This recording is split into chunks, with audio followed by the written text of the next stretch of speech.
भाई इससे पिछली चंद वीडियोस में हमने देखा कि अगर हमारे पास n नुक्ते हैं, मिसाल के तौर पर अगर ये हमारा पहला नुक्ता है और इसका कोई x कोऑर्डिनेट होगा और इसका कोई y कोऑर्डिनेट होगा, और फिर अगर ये हमारा दूसरा नुक्ता है तो इसका भी x कोऑर्डिनेट होगा और y कोऑर्डिनेट होगा, और यूँ बहुत सारे नुक्ते और होंगे हमारे पास। और मिसाल के तौर पे ये नुक्ता हमारा nth नुक्ता है, तो इसके x कोऑर्डिनेट को हम xn से दिखा देंगे और y कोऑर्डिनेट को हम yn से दिखा देंगे, जिसमें नुक्ते और लकीर के दरमियान जो स्क्वायर्ड फासला है वो कम से कम होगा। चलें इस पे ज़रा और तफसील से बात करते हैं। तो मिसाल के तौर पर इस नुक्ते का स्क्वायर्ड फासला इस लकीर से कुछ इतना है, इस नुक्ते का स्क्वायर्ड फासला इस लकीर से कुछ इतना है, इसका इतना है, इसका इतना है, वगैरह वगैरह। तो ये हमारा एरर या खलल 1 होगा, ये खलल 2 होगा, और इसी तरह से बाकी सारे नुक्तों के लिए भी हम खलल यानी एरर्स मालूम कर लेंगे। अच्छा, अब अगर हमें कुल स्क्वायर्ड खलल चाहिए सब नुक्तों का लकीर से, तो उसके लिए फिर हम हर नुक्ते के y कोऑर्डिनेट से हमें माइनस करना होगा हर नुक्ते के उस y कोऑर्डिनेट को जो कि हमें लकीर से मिलता है। अच्छा, लकीर की इक्वेशन है ये, जो कि हर आम सीधी लकीर की इक्वेशन होती है। तो जो y कोऑर्डिनेट हमें लकीर से मिलता है वो हमें यूँ मिलता है कि हम इस इक्वेशन में x की कदर डाल देते हैं, इस लकीर की ढलान डाल देते हैं, और इस लकीर का जो y इंटरसेप्ट है उसकी कदर डाल देते हैं। यूँ हमें लकीर से y कोऑर्डिनेट मिल जाता है हर नुक्ते के लिए।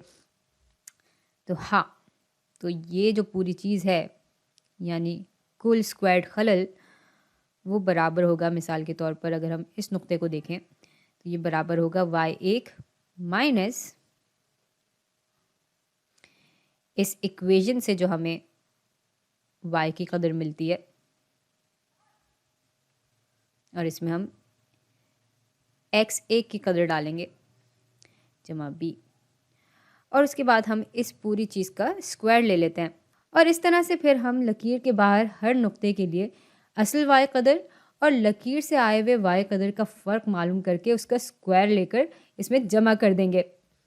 मिसाल के तौर पर अगर हम इस नुक्ते को देखें तो यहाँ पर हम y2 से माइनस करेंगे mx2 जमा b को, और इसके बाद इस पूरी चीज़ का हम स्क्वायर ले रहे होंगे। तो भाई ये अमल फिर हम हर नुक्ते के लिए दोहराएंगे जब तक कि हम अपने nth नुक्ते पर नहीं पहुंच जाते। तो भाई nth नुक्ते के लिए हम yn से माइनस कर रहे होंगे mxn जमा b को, और उसके बाद हम इस पूरी चीज़ का स्क्वायर ले रहे होंगे। तो अब अगर मैं इस पूरी चीज़ का खुलासा करूं, तो चूंकि हमें मालूम है कि ये ढलान कैसे मालूम करते हैं और y इंटरसेप्ट कैसे मालूम करते हैं, तो अब हम इस बात का आराम से हिसाब लगा सकते हैं कि एक लकीर में कितना एरर, कितना खलल मौजूद है। लेकिन फ़िलहाल मैं ये जानना चाहती हूँ कि हमारे पास जो लकीर आई है वो कितनी अच्छी तरह से इन नुक्तों पे फिट हो रही है, यानी कितनी अच्छी तरह से वो ज़्यादा से ज़्यादा नुक्तों से होकर गुजर रही है, और जिन नुक्तों से वो नहीं गुजर रही है उन नुक्तों से उसका लीस्ट स्क्वायर फासला कम से कम है। भाई इसको कहते हैं किसी लकीर का अच्छी तरह से फिट होना। तो हम ये जानना चाहते हैं यहाँ पर, और उसके लिए हम यहाँ पर एक सवाल की मदद लेंगे। तो सवाल यह है कि कितने फ़ीसद y के तगय्युर को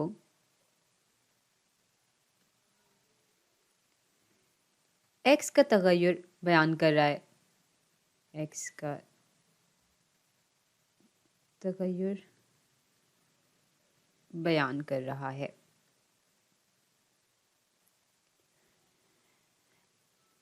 भाई y में तगय्युर तो आ रहा है यानी वेरिएशन तो आ रही है, लेकिन सवाल यह है कि उसमें से कितने फ़ीसद तगय्युर को x का तगय्युर बयान कर पा रहा है।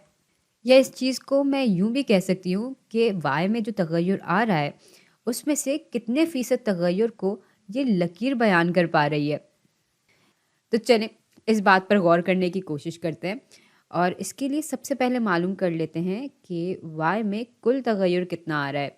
तो y का कुल तग़य्युर यानी टोटल वेरिएशन। अब y के लिए कुल तग़य्युर मालूम करने के लिए हमें हर नुक्ते के y की कदर का फ़ासला लेना होगा उसकी औसत कदर से, और फिर उन सब का स्क्वायर लेकर हमें उन सब को आपस में जमा करना होगा। चलें ऐसा करते हैं कि इस मखसूस मिसाल के लिए ये पूरा अमल कर दिखा देते हैं। तो भाई y1 का फ़ासला उसकी औसत कदर से बराबर होगा y1 माइनस y की औसत कदर के, और फिर हम इसका स्क्वायर ले लेंगे और इसके बाद हम इसमें जमा करेंगे y2 का जो फ़ासला है y की औसत कदर से उसके स्क्वायर को, और ये सिलसिला चलता चला जाएगा जब तक कि हम yn पर नहीं आ जाते। और फिर हम yn का फ़ासला भी मालूम कर लेंगे y की औसत कदर से और इसका स्क्वायर ले लेंगे। तो भाई ये पूरी चीज़ हमें y का कुल तग़य्युर दे रही होगी, यानी टोटल वेरिएशन जो कि y में आई है हमें वो मालूम हो जाएगी। अच्छा, अब इस पूरी चीज़ को ज़रा ज़ाहिरी तौर पर देख लेते हैं। तो मिसाल के तौर पे y की औसत कदर कुछ यहाँ होगी। औसत कदर मालूम करने के लिए हमें सारे नुक्तों के y की इक़दार को आपस में जमा करना होगा और उनको फिर तक़सीम कर देना होगा नुक्तों की कुल तादाद से। तो मिसाल के तौर पर ये करके हमारे पास y की औसत कदर इस चीज़ के बराबर आ जाती है।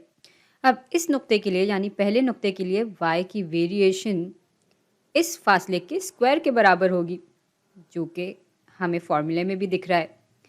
अच्छा, इस नुक्ते के लिए y की वेरिएशन इस फासले के स्क्वायर के बराबर होगी, इस नुक्ते के लिए ये इस चीज़ के बराबर होगी, और मिसाल के तौर पर इस नुक्ते के लिए y की वेरिएशन इस फासले के स्क्वायर के बराबर होगी। तो इन सारे फासलों के स्क्वायर को जब हम आपस में जमा कर लेते हैं तो हमें y की कुल वेरिएशन मिल जाती है।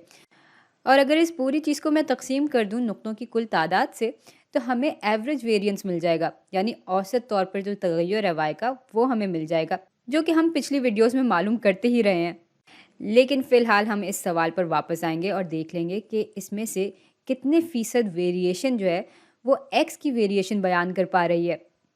तो अब चूँकि हमें परसेंटेज मालूम करनी है तो हमारे पास डिनोमिनेटर में यानी फ्रैक्शन के निचले हिस्से में क्या होगा और फ्रैक्शन के ऊपरी हिस्से में क्या होगा, हमें वो मालूम करना है। तो सबसे पहले तो मैं इस पूरी चीज़ को यूँ बयान कर लूँ कि ये चीज़ दिखा रही है y के कुल वेरिएशन को y की औसत कदर से, ठीक है, और यही चीज़ हमारे पास डिनोमिनेटर में होगी। तो ये निशान असल में हमारे y के कुल तग़य्युर को दिखा रहा है। अब हमें ये नहीं मालूम कि y के कुल तग़य्युर में से कितना तग़य्युर x का तग़य्युर बयान कर रहा है। लेकिन ज़रा देख लेते हैं कि x का तग़य्युर कितना तग़य्युर बयान नहीं कर रहा y में, यानी x की कितनी वेरिएशन y में जो वेरिएशन आ रही है उसको बयान नहीं कर रही। बल्कि ऐसा करते हैं कि इसको तमीज़ से लिख भी लेते हैं। तो मैं ये जानना चाह रही हूँ फ़िलहाल, जबकि हमारा असल सवाल यही है, लेकिन इसके जवाब तक पहुँचने के लिए मैं ये जानना चाह रही हूँ कि x का कितना तग़य्युर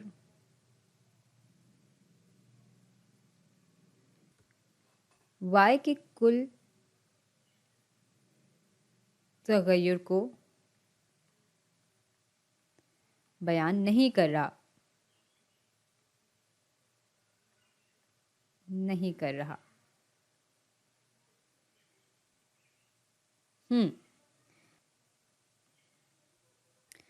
और भाई मज़े की बात यह है कि इसका हिसाब तो हमने पहले ही लगा लिया है।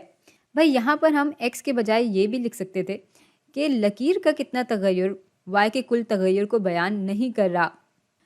और अगर आप गौर करें तो ये पूरी चीज़ यही दिखा रही थी कि लकीर y का कितना तग़य्युर बयान नहीं कर पा रही, और इसी वजह से हमने इस पूरी चीज़ को लकीर के खलल की सूरत में बयान किया था। और ज़ाहिरी तौर पर भी हमने देख लिया था कि ये स्क्वायर्ड फासला इस लकीर में मौजूद नहीं है, इसी तरह से ये स्क्वायर्ड फासला भी इस लकीर में मौजूद नहीं है, ये भी, वगैरह वगैरह।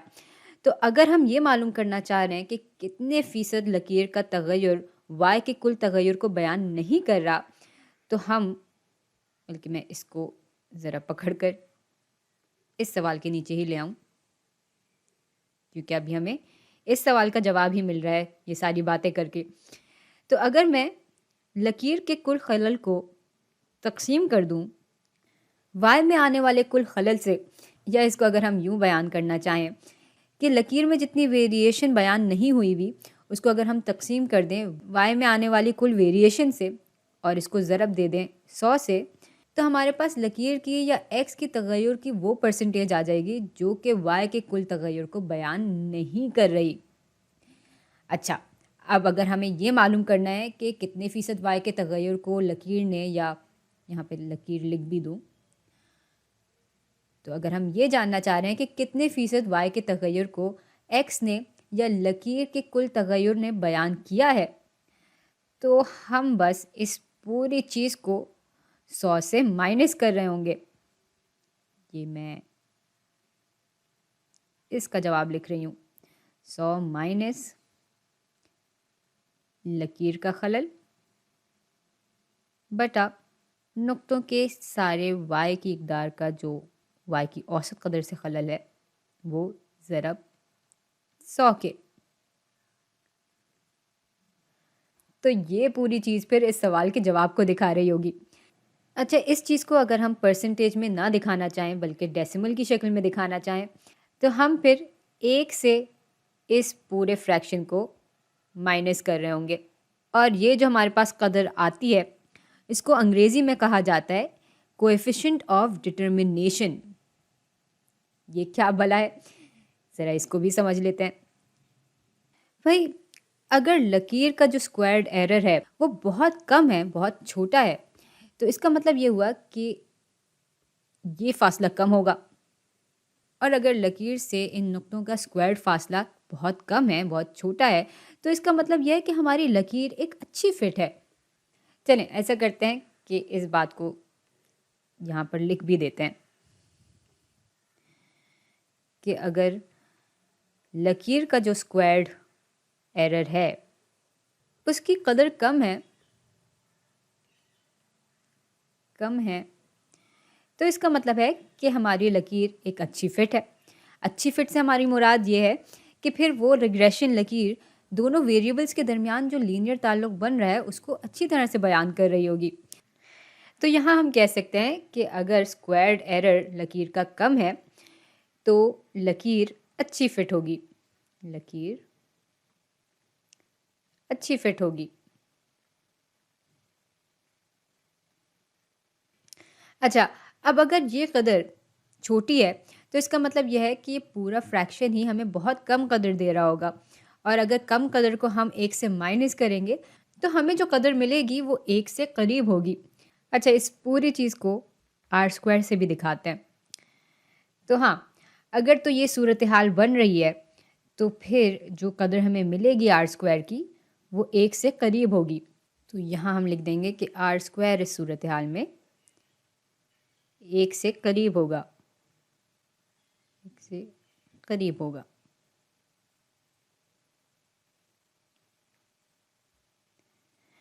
अच्छा, अब अगर इसकी बिल्कुल उलट सूरत हाल बनती है जिसमें लकीर का जो स्क्वायर्ड एरर है वो ज़्यादा होता है, तो इसका मतलब ये होगा कि सारे नुक्तों का स्क्वायर्ड फ़ासला लकीर से बहुत ज़्यादा होगा, और अगर ऐसा हो रहा है तो लकीर ज़ाहिर सी बात है कि अच्छी फ़िट नहीं है।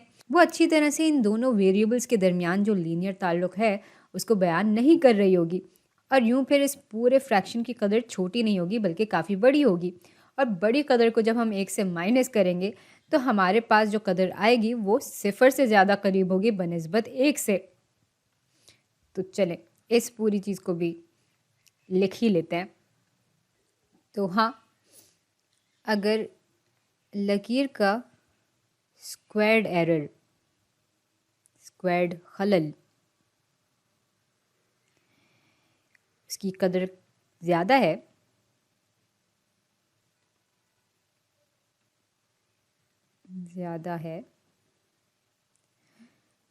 तो लकीर एक अच्छी फ़िट नहीं होगी।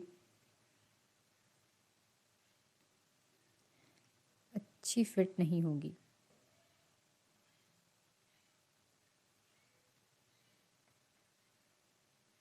नहीं होगी।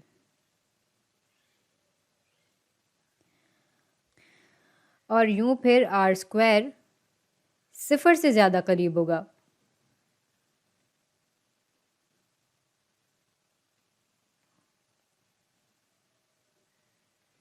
तो भाई बहुत सारी बातें हो गई इस वीडियो में, इसलिए ऐसा करते हैं कि इस पूरी वीडियो का खुलासा कर लेते हैं। भाई आर स्क्वायर जो कि इस पूरी चीज़ को दिखा रहा होता है, वो हमें इस बात का अंदाज़ा लगाने में मदद करता है कि रिग्रेशन लकीर एक अच्छी फिट है या नहीं। यानी कि वो रिग्रेशन लकीर क्या वाई में आने वाली तब्दीलियों को अच्छी तरह से बयान कर रही है या नहीं। अगर तो वो अच्छी तरह से बयान कर रही है तो आर स्क्वायर 1 से करीब होता है, और अगर वो लकीर वाई की वेरिएशन को अच्छी तरह से बयान नहीं कर रही होती है तो आर स्क्वायर 0 से ज़्यादा करीब होता है। तो भाई ये था पूरा मामला, और अगली वीडियो में हम कोशिश करेंगे कि लफाजी कम से कम हो और हम किसी सवाल की मदद से इस मालूमात को इस्तेमाल कर सकें। तो अब मैं आपसे मिलती हूँ अगली वीडियो में।